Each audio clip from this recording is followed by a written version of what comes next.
እኔ ግን 1 ሚሊዮን ብሩን ሳገኝ ማለት ነው ላንቺ 300 ሺህ ብር ለማማና ለአባባ 400 ሺህ ብር ለዛ ለፎቃቃ ለኤክሴ ደግሞ ማለት ነው በአካውንቱ ስሜን ቦልድ አድርጌ 200 ሺህ ብር አስገባለታለሁ።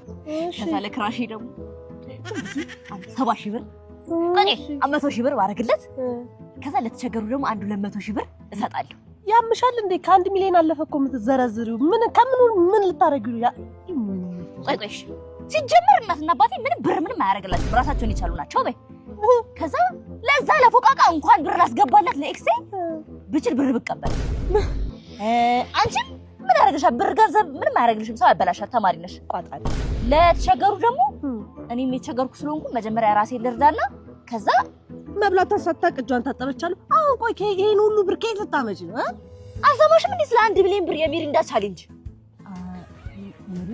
ሚሪንዳ የሚገርም ቻሌንጅ እንዳዘጋጀ ይታወቃል። በዳንስ በኮሜዲ በተለያየ ስራ ዘርፍ ላይ ሆናችሁ ማን እንደ ሚሪንዳ በሚል መሪ ቃል ተዘጋጅ ቻሌንጁ ስትሳተፉ ቪዲዮአችሁ ውስጥ ሚሪንዳ ማስገባት ከዛ #ማን እንደ ሚሪንዳ ብላችሁ መጠቀም የሚሪንዳን አካውንት ሜንሽን ማድረግ ከዛ አንደኛ ለወጣ 1 ሚሊዮን ብር ሁለተኛ ለወጣ 500 ሺህ ብር ሶስተኛ ለወጣ 250 ሺህ ብር ተሸላሚ ትሆናላችሁ ማለት ነው። በጣም ጥቂት ጊዜ ነው የቀራችሁ። ይሳተፉ ይሸለሙ። 300 ሺህ ብር ይቅርብኝና 100 ሺህ 1 ሚሊዮን ቢዩ ተወዳደረ